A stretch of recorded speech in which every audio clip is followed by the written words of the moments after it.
Hey everybody, Patrick here with Purposeful Armament. Welcome back to PA Concepts, and today we are talking a little bit more about Tennessee Brutality. I wanted to kind of go over some of the big highlights of Tennessee Brutality's rule set that I think makes it stand out to other competitions. And to be quite honest, you can check out our website. I have everything in writing, but there's tons of text there, and I want to make sure that some of these ideas are conveyed in a little bit more meaningful way.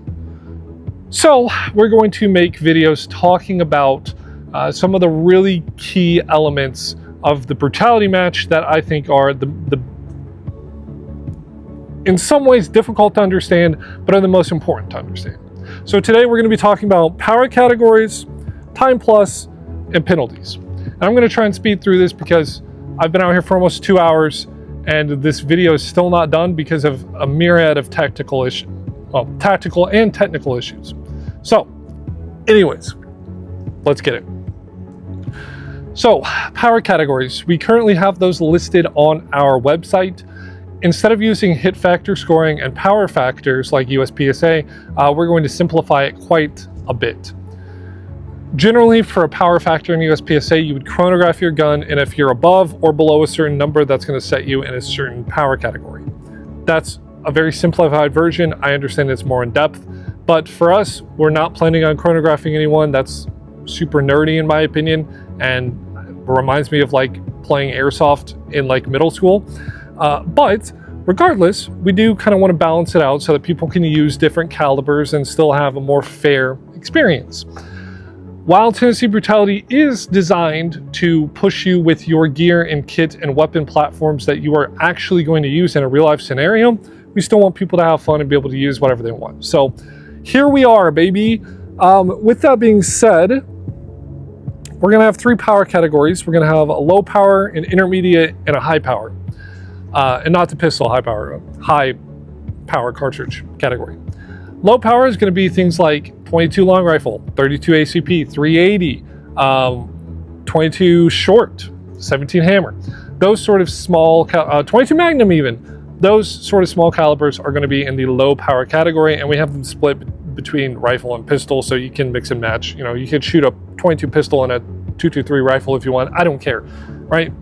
And the only thing that these power categories are going to do, by the way, is just affect how many times you have to shoot a target to neutralize it. I think that that's the best way of balancing it out, to be completely honest. Intermediate will be things like 5.56 223, 7.62 by 39, 5.45 by 39, and those kind of calibers. For pistols, it'll be like 9mm, 40 Smith & Wesson, 45 ACP, those kind of calibers. Again, with that, we really want to make sure that people are kind of balanced out. So that's probably going to be about 2 shots per target. 2 shots per target is pretty standard with shooting competitions. Low power might be like 4 or 5 shots per target. And high power, which is going to include 308, 30-06, 8mm Mauser, 50 BMG, if you're one of those guys, or for pistols, 357 Magnum, 44 Magnum, 10mm, 50 AE. Those might be 1 shot per target. And we are talking about explicitly USPSA cardboard silhouette targets. There will be steel and there will be other reactive targets, but that isn't applicable for this. Generally speaking, power factor in USPSA, since they're using hit factor scoring, they assign basically a score value to each zone of the target, and that power factor affects if like your C zone is 3 points or 4 points. So it does the same thing that we're doing, we're just tackling it in a bit of a different way. Moving on, we'll talk a little bit about, what was the other topic? Time plus, that's right, time plus. In my opinion, time plus is just a simpler way of determining who did better than who else. Is it the best way? No. Is it the most effective overall look at how you performed a certain drill? Not necessarily, but it is a good way to measure yourself against other people. The Brutality match is, I would say, similar to golf. If you guys play golf, I don't know. I'm one of those nerds. I like to play golf. It's a game you play against yourself in a lot of ways. And this Brutality match is designed to be played against yourself, but also have that competitive element for you. So, time plus is the time that it took you from your first shot to your last shot to complete the stage with the penalties that you took for the stage. So let's say we're doing a bill drill and I shoot it and I miss 2 shots. It took me 3 seconds, I missed 2 shots. Okay, so I take 2 30-second penalties, for instance, for missing. My time is now 63 seconds to do a bill drill. Is that actually how long it took me to do the bill drill? No, I did it sloppily, but that's not how long it took. Now let's say you pull up and do a bill drill, you get all A zones, and you also take 3 seconds. Well, your time, your score is 3 seconds. Mine is 63 seconds. So that's kind of how it balances out. It's still saying the same thing. You shot it way better than I shot it because you got all your hits in the A zone. I missed 2. That's insane. But you kind of get what I'm saying. It's a simple, easy way to do it. But you can also take makeup shots too. So I could have reshot those 2 and then gotten a more realistic score and blah blah blah blah blah. Excuse me. That's neither here nor there really. I'm just trying to express, that time plus is still a good way of determining who did better than who, and that's really all that the scores are going to be for. So if you want to be the best, shoot it the fastest and the most accurately. If you want to be the worst, shoot it the slowest and the least accurately. Moving on, we will go through our penalties really quick because I think that they are necessary for me to explain. First penalty is going to be a miss, and that will be 30 seconds per miss. Now, that means I have 1 target in front of me. I have to shoot it twice to neutralize it. I shoot 2 shots at it, and I miss 1. That would be a 30-second additional penalty onto my time already. So if it took me 1 second to shoot both shots, and I miss 1, plus 30 seconds, 31 seconds. Pretty easy, but those stack. So if I shoot that same target, but I shoot 2 shots at it and I miss both shots at it, well, it's however long it took me to shoot the 2 shots plus 2 30-second time penalties. So for a total of 60 seconds plus whatever.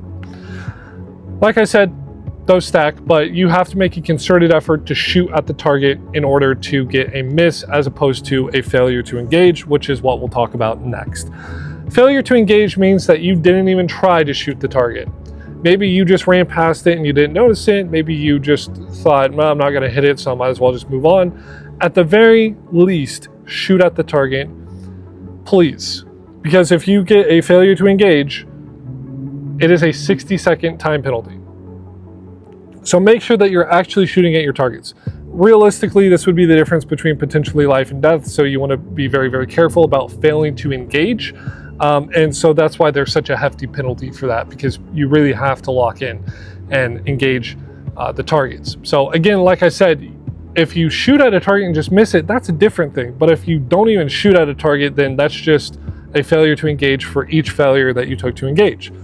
So let's say for both the miss and the failure to engage, let's say we're shooting a 22 and we shoot at the target 4 times and we miss 3.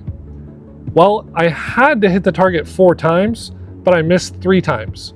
So you can see where I'm kind of going with that. That's 3 misses. So it does scale off of what caliber you're shooting to, what power category you're in. If you're in one of the lower ones where you have to shoot more shots on the target to neutralize, you're going to be graded on more potential misses, right? Because you got to shoot it 4 times, you shot it once, the other 3 missed. You get what I'm saying. So 1 failure to engage per target that you don't hit. I think that's reasonable. Or per target you don't shoot at. That's reasonable. Next up is a procedural. 20 seconds penalty per procedural. A procedural is anything that you do outside of the procedure of the stage. So if I have this target, I got to shoot it twice, and I got to shoot it one-handed for whatever reason. If I draw it and use both hands and shoot, that's 2 procedurals for every infraction that I made. Similarly, if you have to do 10 push-ups but you did 9, that's going to be a 20-second procedural penalty, right? So anything that says, hey, you have to do it this particular way and you don't do it that particular way, depending on how many times you don't do it that particular way, that's a penalty per each. So if you got to take 2 shots laying down and you take them crouched or you take them standing, well, sorry about you, but that's going to be 2 procedural penalties because you're supposed to lay down. So pretty simple, but just anything that's outside of what you're supposed to do for the particular drill. Next up is a no-shoot penalty. We will have no shoots. If you shoot a no shoot, it is a 60-second penalty per hit that you get in the no shoot. So we will go up and look at each individual hole that you put into that no shoot target and give you a penalty based on how many holes are there, right? So you'll get, let's say you shoot it twice, two 60-second penalties. The no shoot is the one target that you're not supposed to hit. And if you hit that target, that could be a hostage that you hit, that could be whatever that you hit, you know, it could be your family, I don't know, whatever you want to, whatever weird thing you want to put it in, esoteric thing, that is the penalty for doing so. So be very careful whenever you're engaging those no shoots, because if you're not cognizant of your height over bore and you put one right in the no shoot's head, that's 60 seconds right off rip. And if you don't take a follow-up shot to try and hit the actual target and neutralize it, that's going to be a miss, right? So anyways, not a failure to engage though, because if you hit the no shoot, you were engaging. Technically, you could say you're trying to engage the threat. You get what I'm saying? So it can be kind of weird, but obviously there's some nuance to it, and it's pretty easy to see if you're purposefully trying to hit the target, the no shoot, or if you were trying to hit the threat. And lastly, we are going to have a 5-second penalty per D-zone hit. Like I said, you can take makeup shots.